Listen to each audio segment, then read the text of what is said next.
Open Market is sponsored by AdLib, the self-serve DSP solution making advertising easy.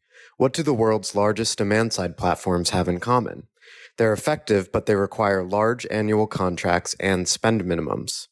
With AdLib, growing agencies get a single platform that connects to every top global DSP with no contracts, no spend minimums, and G2's #1 ranked support.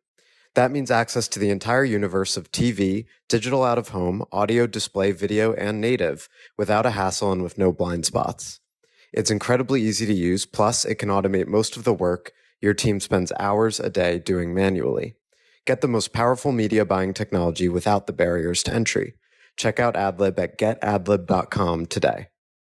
Welcome to Open Market, a podcast about building companies in the advertising industry. I'm Joe Zappa, and today I'm not joined by Eric Franchi. A little different. I'm going to do a solo episode specifically on strategic marketing. This won't be usual, but I did want to try it out one time, seeing as Eric has some softball to attend to, and I have some travels coming up, so I wanted to get a solo episode in the can. And it's going to be very marketing specific, so maybe I won't bore Eric with my marketing considerations. But I think this will be very helpful for anyone who is maybe a more tactical marketer, salesperson who wants to evolve into a strategic marketer, strategic marketers who just want to hear how a peer thinks about these things, or CEOs and other executives who hire strategic marketers or collaborate with them and want to understand the topic of this episode, which is, what does strategic marketing actually look like? So if you're on B2B marketing LinkedIn like I am, you'll constantly see people saying, that's tactical, not strategic, or, what you really need is a marketing strategist. But of course, the question is, what does that mean? And a lot of people are masquerading as marketing strategists without necessarily being ones. I think like anything else in business, the way to become a strategic marketer is really to work alongside them. In my time in marketing agencies, I've had the fortune of working alongside, people who have been strategic marketers for decades and getting to see how they go about doing the work of strategic marketing, which has in turn allowed me to implement some of the same processes and then, of course, evolve them and put my own spin on them. I mean, I think at a high level, what strategic marketing really boils down to is three questions. What is the business problem marketing can help with? What is the message? And then where and how will we distribute the message to evangelize our customers and those who influence them? If you do those three things, if you understand what the problem is that marketing can help with, the problem that is CEO level, that the CEO is concerned with, that marketing can help remedy. If you understand the message you're going to be doing marketing to amplify, how are you different from others, and why should others care, are the two things that message should capture. And if you understand where and how you're going to distribute that message to influence the people who influence your customers and your customers directly, then you've pretty much covered the three basic tenets of a marketing strategy. You know why you're doing marketing, you know what you're saying, and you know how you're going to say it and where to evangelize people, which when you put it together is really what you want to deliver marketing outcomes, which is, of course, the ideal end result of a good marketing strategy. So sometimes ad tech companies bring me in to do a strategic marketing exercise. Sometimes we call it a brand redefinition or a brand story exercise.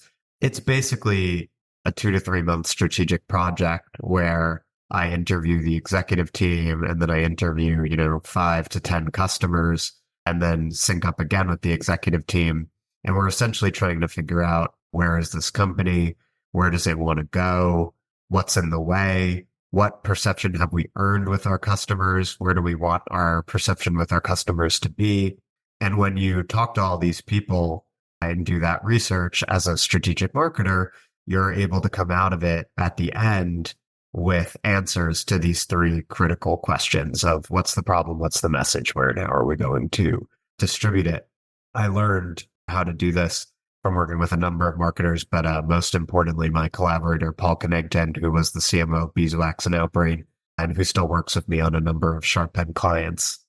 So when I do this strategic exercise, at the end, I will write a strategic marketing plan, or you could call it a brand story document, that basically lays out the contents of the research and my thinking on those key strategic questions. What I'm going to do on the rest of the pod is essentially walk you through what that plan looks like.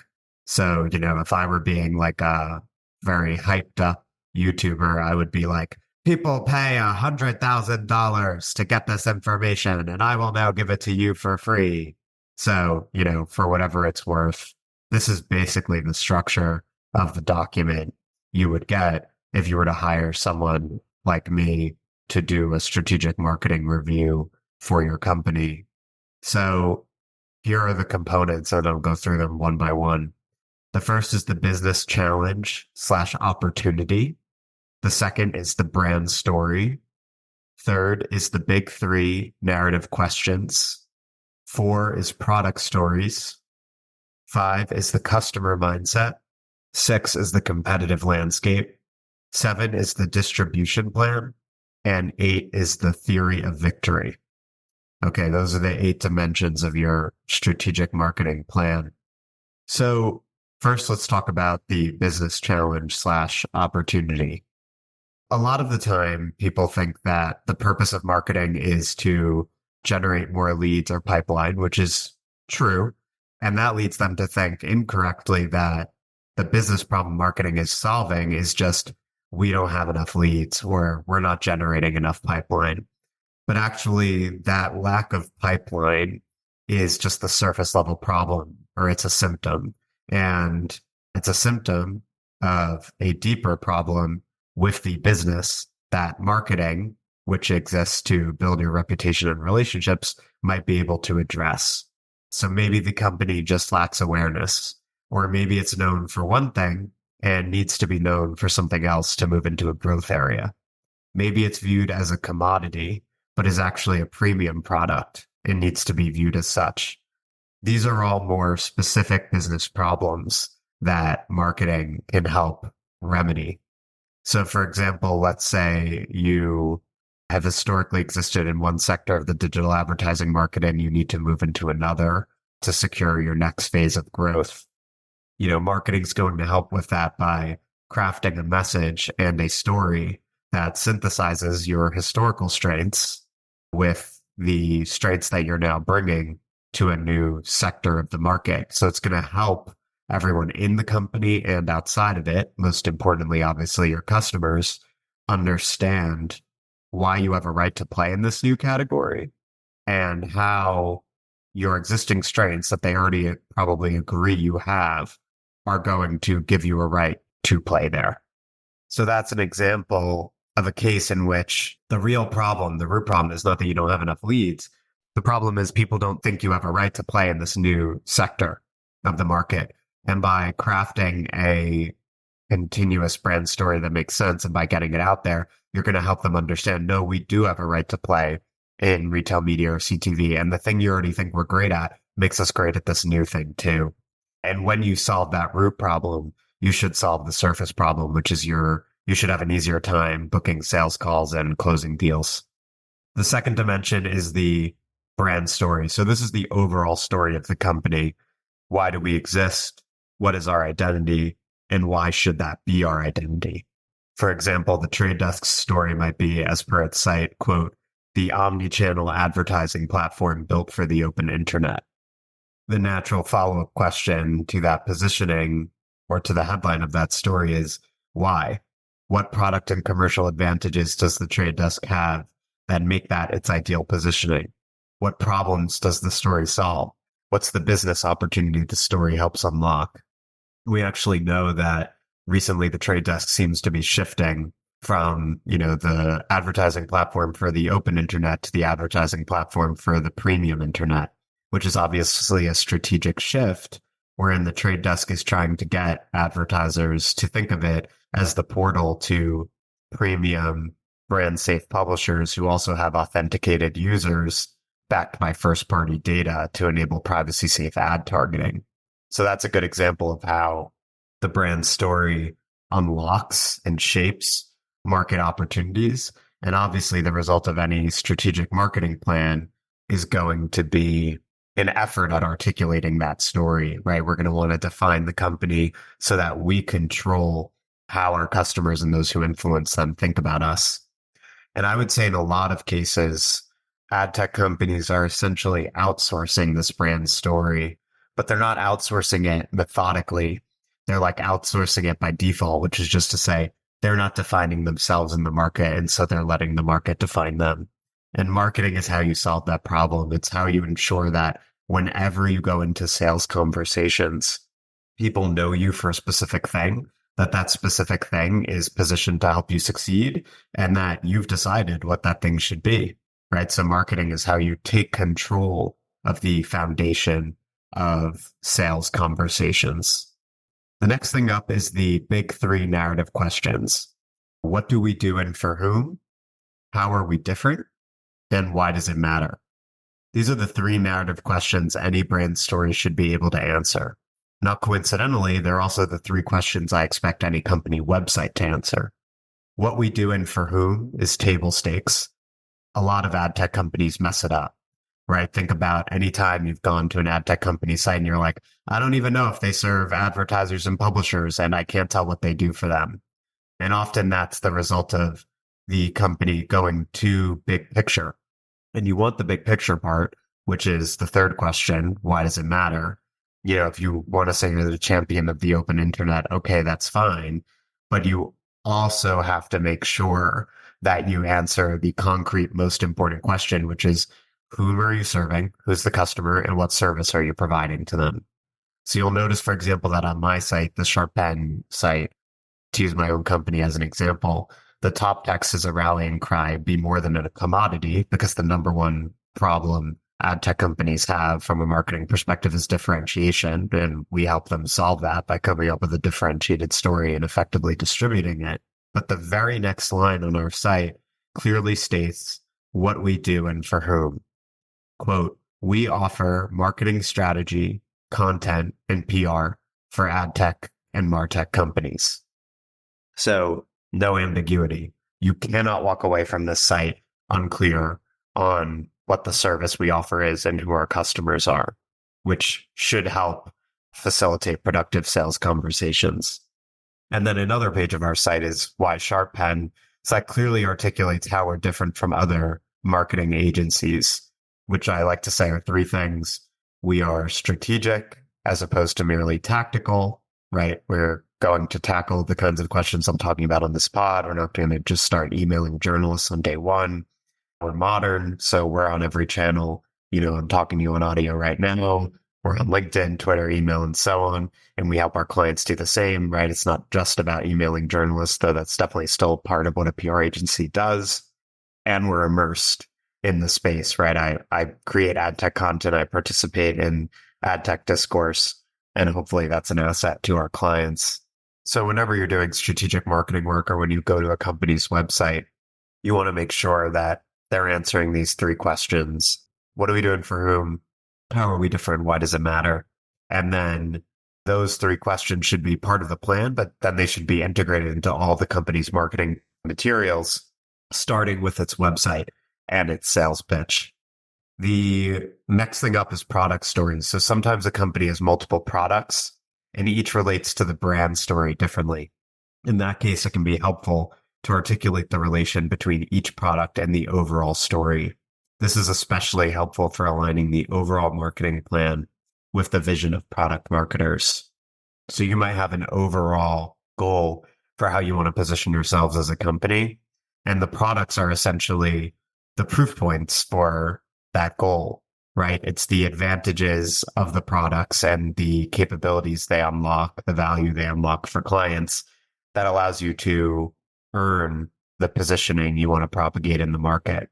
So the product story should be able to tell and act as a sort of guide to help them understand why the products justify the overall brand story.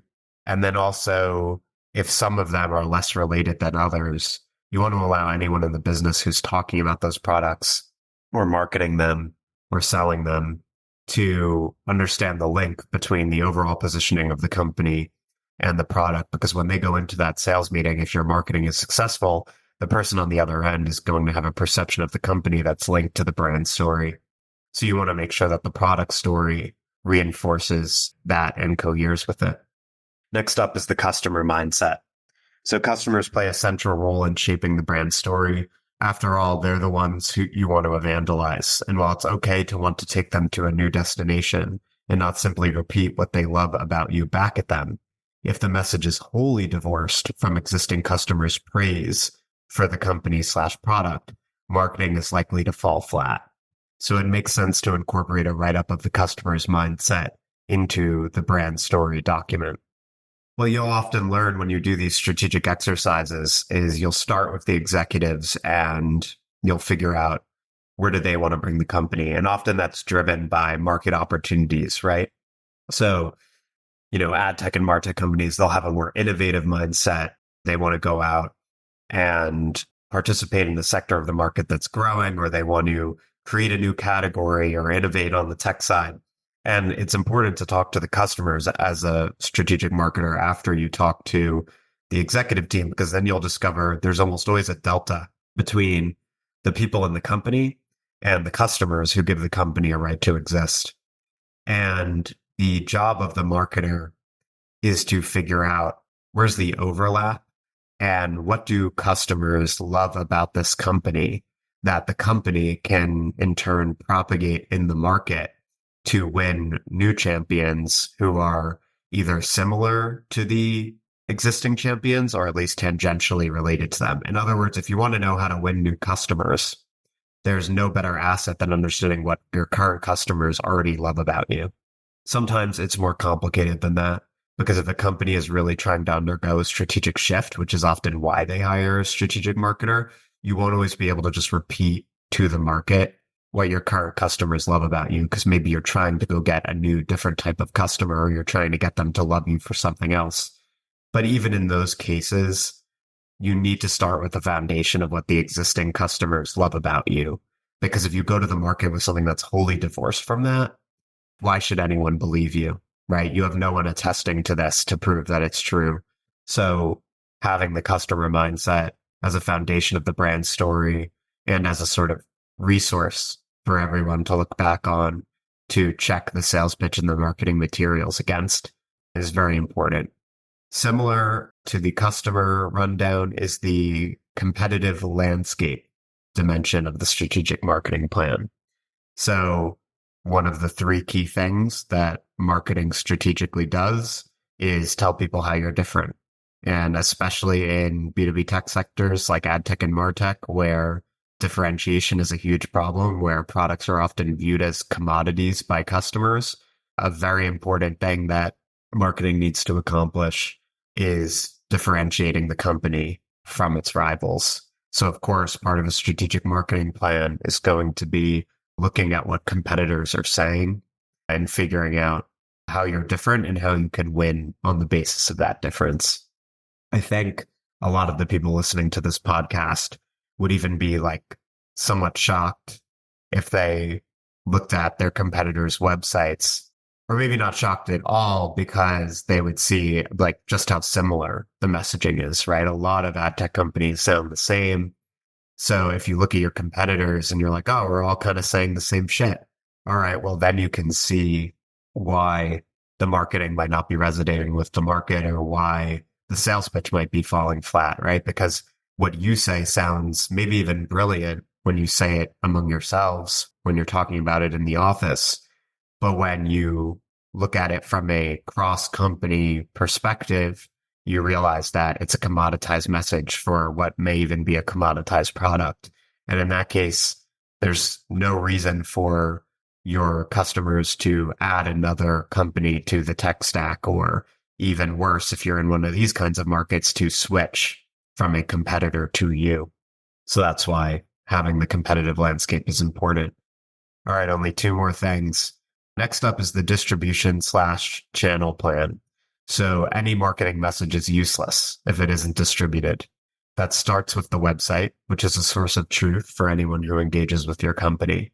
But it continues with daily social content, public relations, white papers, case studies, and other forms of content. Having developed a brand story, you want to amplify it daily in the market so that all your customers and those who influence them know who you are, why you're different, and why you matter. Basically, It's great to create a differentiated brand story. It's great to create a brand story that galvanizes your customers. But if you're not getting out there in front of your customers and those who influence them regularly, and I would even say ideally, 5 days a week, the message is going to fall flat, not going to have any business impact. And I think this is an area, distribution, where a lot of marketing teams fall flat. Like you got a lot of people, smart people, spinning their wheels, thinking about the strategy, thinking about the problems and how the company solves them. They're just not loud enough. They're just not breaking through. They're not in front of their customers and those who influence them. And again, if you're not doing that, then all of marketing is for naught. Like for our purposes, if the tree falls in the forest and no one hears it, tree didn't fall, don't exist. So you have to bake into the strategic marketing plan how across all these different channels, PR and other forms of content, events, are you going to get in front of your customers and ideally get in front of them every day, which is something that social channels in particular are well positioned to facilitate. Now, the last thing is the theory of victory. So this section puts it all together. How will the propagation of the new message, aka how will marketing, help solve the problem that kicked off the strategic exercise? In general, marketing is the discipline of building your reputation and relationships. That starts with a clear understanding of the business problem marketing can help with, continues with a message that differentiates you from competitors while galvanizing your customers, and is ultimately executed by amplification, the task of distributing the message to make an impact on customers and those who influence them. A strategic marketing plan isn't rocket science. It exists to answer the aforementioned simple questions. But when it does that, it can change a company's perception in the market. And in business, perception is the ballgame. Compare doing deals with people who don't know you versus people who not only know you, but also know you in the exact way that best positions you to land the deal. That's the impact of marketing. Personally, I'd hate to be the salesperson who has to operate without it. That's all I got for you guys. I hope this was helpful. If you want to do a strategic marketing exercise yourself or hire someone to do one to make sure that you're answering those business CEO level questions, you're differentiating yourself from competitors, you're energizing your customers, and you're sure of how marketing is going to drive an impact. So if you like this, if you like the rest of the pods, please subscribe. Like us on YouTube, Spotify, Apple, wherever you get your podcasts, and reach out because I'd love to hear from you. Thanks for listening, guys.